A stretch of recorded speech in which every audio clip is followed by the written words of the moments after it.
The night Thomas Wheeler packed his bags, his daughter slipped a piece of paper under the bedroom door. He almost didn't open it.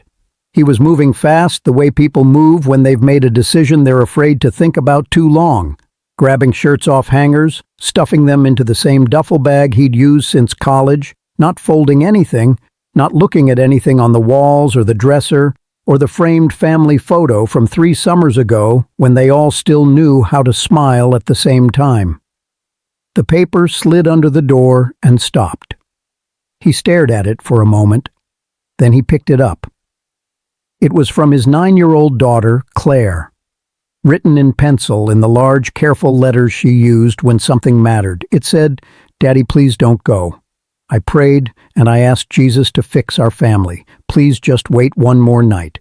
Thomas stood there in the middle of that half-packed bedroom, holding a piece of notebook paper in a hand that was shaking, and something happened inside him that he could not have explained to anyone who has never been loved that purely by someone that small. He sat down on the edge of the bed. He didn't leave that night, and in the morning, everything began to change.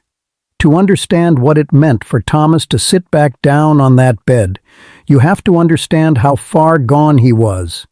Not gone in the way people sometimes mean it. Not drinking, not someone else, not dramatic in any way the neighbors would have noticed. Thomas Wheeler was a quiet kind of gone. The kind that happens when 2 people who genuinely love each other have spent so long not saying the real things that the silence between them has grown into something solid and immovable, like a wall built so gradually that one day you realize you can't see each other over it anymore. He and his wife Judith had been married for 14 years. They had 3 children, Claire, who was 9 and made the world feel like it had a pulse, Marcus, who was 12, and had recently discovered that being quiet was easier than trying, and baby Rose, who was 4, and still believed that everything was going to be fine because she was 4 and had not yet learned otherwise. Thomas ran a plumbing company, long hours, physical work, the kind of job that comes home in your body whether you want it to or not. Judith was a teacher, middle school, which meant she also came home carrying other people's children's pain every single day. They were both good people. They were both exhausted people. And they had made the common, quiet, devastating mistake of pouring everything they had into their work and their children and leaving absolutely nothing left over for each other. By the time Claire was born, they were already running on empty. By the time Rose came, they were strangers sharing a schedule. They didn't fight loudly. That might have been better. Loud fights at least put the real things on the table. Instead, they fought in a specific silence, in sighs and short answers and separate rooms after 9 o'clock and a marriage bed that had become just a place to sleep. Judith had asked him, twice in the last year, to go to counseling with her. The first time he said he would think about it. The second time he said they didn't need a stranger telling them what was wrong with their marriage. He believed that. He was also, he would admit later, absolutely terrified of sitting in a room and having the real things named out loud. As long as they weren't named, he could keep telling himself it wasn't that bad. But it was that bad. And one Tuesday in October, Judith said something she'd been holding for longer than Thomas knew. She said it quietly at the kitchen table after the kids were in bed. She said, "I think I'm done trying, Thomas. I don't know how to reach you. I've been trying to reach you for years, and I don't have anything left." He didn't answer her, not because he didn't have feelings about what she'd said. He had enormous feelings. But Thomas Wheeler was a man who had grown up in a house where you kept your enormous feelings inside and handled them privately, and he had never once in 14 years let Judith fully inside that room. So he sat at the table, and he nodded, and he said nothing, and he walked to the back porch and stood there in the cold for an hour, and when he came back in, Judith had gone to bed. 3 nights later, he started packing. Not with anger, not even with certainty. With the numb, mechanical movement of a man who has run out of ways to fix something and doesn't know what else to do but go. He didn't know his daughter was awake. He didn't know she'd been listening to the silences for months, the way children listen, with every part of them, missing nothing, and that she had been praying every night in her small bed, earnestly and specifically, the way children pray when they believe that God is exactly who He said He is. He didn't know that his 9-year-old daughter had already asked Jesus to save what he was about to walk away from. He sat on the edge of the bed with Claire's note in his hand for a long time. He read it 3 times. Please just wait one more night. He set it on the mattress beside him. He put his face in both hands. And from somewhere under the tightly sealed place where Thomas Wheeler kept all the things he never said, something cracked. He was not a man who prayed. He had been raised loosely in the church, attended when it was convenient, bowed his head at grace before holiday meals, but prayer, real prayer, private and honest prayer, was something he associated with desperation, and Thomas Wheeler had spent his entire life outrunning the feeling of desperation. He was not outrunning it anymore. He took a breath. And then, with his face still in his hands, and his daughter's note on the mattress beside him, and his half-packed duffel bag on the floor at his feet, he prayed the most honest prayer of his entire life. God, I don't know how to do this. I don't know how to be the husband she needs. I don't know how to open up. I have never known how to do that, and I have broken my family because of it. His voice shook. I know I don't have the right to ask you for anything. I haven't been talking to you. I haven't been doing right by the people in this house. But my daughter asked you to fix this family. She's 9 years old, and she believes you can do it, and I need to believe that too. I need you to help me do what I cannot do by myself. He stopped. The house was completely quiet around him. I don't want to leave. I don't want to be my father. I don't want Marcus to learn my silence the same way I learned it. I don't want Rose to grow up with a door between her parents. And I don't want to lose Judith. I have never stopped loving Judith. I just forgot to show her. His voice dropped to almost nothing. Please, if there is any way to save this, show me how. I'll do whatever it takes. I promise I'll do whatever it takes. He put his hands down. The room was still, and then he heard footsteps in the hallway. The door opened. It was Judith. She was in the same clothes she'd been wearing earlier. She hadn't slept.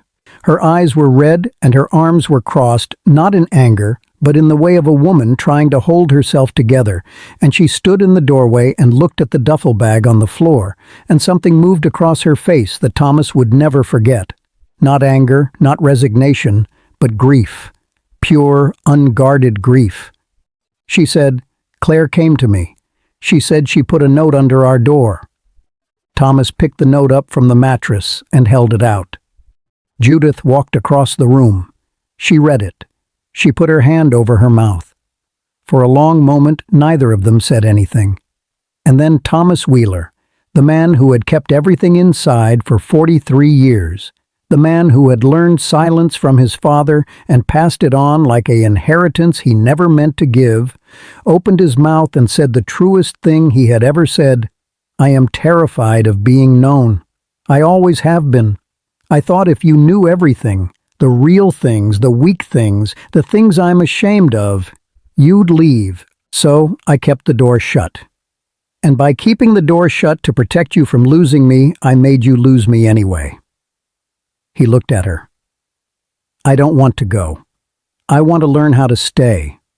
The real kind of staying.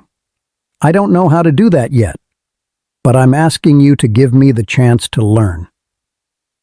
Judith stood there for a long moment, and then she sat down on the bed next to him, not kissing him, not fixing it, not doing any of the things that happen in movies when couples have their breakthrough moment. She just sat down beside him, close enough that their arms were touching, and she said, I've been so angry at you for so long that I forgot I was also just missing you. I've missed you for years. You've been right here and I've missed you. They sat there together in that room for a long time, talking, really talking. The frightened, stumbling, unpracticed kind of talking that happens when two people who have been silent for too long finally decide the silence is worse than the risk. The duffel bag stayed on the floor.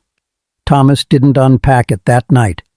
He would unpack it in the morning, deliberately, item by item, folding things back into the drawer like a small private act of choosing to stay. But that night, they just sat and talked. And somewhere around 2 a.m, Judith said she needed to check on the kids. She pushed open Claire's door softly. Claire was asleep. On her bedside table was her children's Bible, open to a page she'd been reading. Her hands were folded loosely on top of the covers, the way they got when she fell asleep praying. Judith came back to the doorway of the bedroom and looked at Thomas. She was praying, Judith whispered. And she started to cry. Not the grieving cry from earlier, but something different, something with a different quality, something that sounded like relief and wonder all at once. Thomas nodded. His own eyes were full. "I know," he said. "She asked Jesus to fix our family." Judith pressed her hand to her chest. "He's been working on it through a 9-year-old, Thomas said quietly. And Judith laughed, surprised and tearful and real, the first real laugh Thomas had heard from her in he didn't know how long. And hearing it, he realized what he'd been depriving himself of, not just her laugh, this specific warm, surprised sound that he had fallen in love with in a parking lot 20 years ago. He had let himself forget how much he loved it. He would not let himself forget again. They called a counselor the following Monday. His name was Pastor Gene. Not a therapist, not a professional office with a waiting room, just an older man at their church who had been married for 41 years and had a gift for sitting with couples in the hard places without flinching. They sat across from him every Thursday evening for 4 months, and in that room, Thomas did the terrifying thing he had avoided his whole life. He said the real things out loud. It was not comfortable. It was not tidy. There were sessions where he drove home in silence because he'd said something true that hurt Judith, or heard something true that hurt him, and they were learning, slowly, imperfectly, how to stay in the room with each other's pain instead of walking away from it. But they stayed. Every week they drove to Pastor Gene's office, and they stayed. At home, things shifted in the way that real change shifts, not dramatically, but in small, daily decisions. Thomas started coming to the dinner table instead of eating in front of the TV. He started asking Marcus how school actually was, and sitting with the silence when Marcus took a while to answer instead of filling it with his phone. He started reading to Rose at bedtime, something he had always said he was too tired for, and discovered that reading to a 4-year-old was one of the great underrated pleasures of being alive. And with Judith, he practiced saying what was true before it calcified into silence. It felt unnatural at first, like learning to walk after a long time off your feet. But Judith was patient with the practicing, and he was honest about when he was struggling, and something between them that had been a wall began to become a door. Claire never made a big deal about what she'd done. She never said, "I told you so," never pointed to the note on the door and claimed credit. She was 9. She had asked Jesus for something, and as far as she was concerned, Jesus had handled it. She went back to being 9. But Thomas watched her, at dinner, in the backyard, helping Rose with her shoes, and he felt something every time that he could only describe as sacred. This child had believed when he couldn't. She had prayed when he wouldn't. She had slipped a piece of notebook paper under a door and asked God to do the impossible, and then gone to sleep with her hands folded and trusted that he would. He started going to church, not because anyone asked him to, because he wanted to be in a room that knew about the kind of God who worked through 9-year-old girls with pencils and notebook paper. Thomas and Judith Wheeler have been married for 22 years now. He will be the first to tell you it is not a perfect marriage. They still have hard weeks. He still sometimes defaults to silence when he should speak. She still sometimes reaches exhaustion before she reaches out. They are two human people doing the lifelong work of being known by each other, and there is no version of that work that doesn't require continuous, daily choosing. But they choose it. Every day, they choose it. And on Claire's 16th birthday, Thomas stood up at the kitchen table and told the story. The duffel bag, the note, the prayer he prayed alone in the bedroom, the way Judith sat down beside him, the way Claire's hands were folded on top of the covers when they checked on her. He told it because he needed Claire to know what she had done. Not as a burden, but as a gift. As a testimony she would carry her whole life. Claire sat across the table and listened, and by the end of it she was crying, and Thomas was crying, and Judith was crying, and Marcus, now 18 and well past the age of admitting feelings at a dinner table, was looking very carefully at his birthday cake and blinking more than he needed to. And Rose, who was 11, looked around at all of them and said with great seriousness, "This is why we don't pack bags." Everyone laughed. The way families laugh when they've been through something real together and come out the other side. Maybe you are in that bedroom right now. Maybe the bag is half packed, not literally, but inside you. The quiet decision that has been building without being spoken. The moment you started calculating what it would look like to go, even if you haven't said it out loud yet. Or maybe you are Judith, standing at the door to something that is almost over, trying to decide if there is any reason to stay and fight for it. Or maybe you are Claire, the one in the house who sees what everyone is too proud or too broken to say out loud. The one who still believes. The one whose prayer feels small against the size of what's broken. Let me tell you something about Claire's prayer. It was 9 words, written in pencil, slipped under a door. And it saved a family. Because that is what prayer does when it's honest, and it's real, and it comes from a heart that hasn't learned yet how to stop expecting God to show up. It doesn't have to be eloquent. It doesn't have to be long. It doesn't have to be said by someone who has it all together. It just has to be true.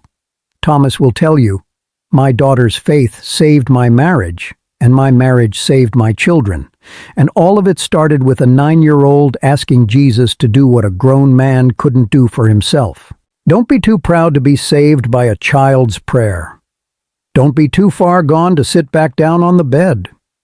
Don't pack the bag.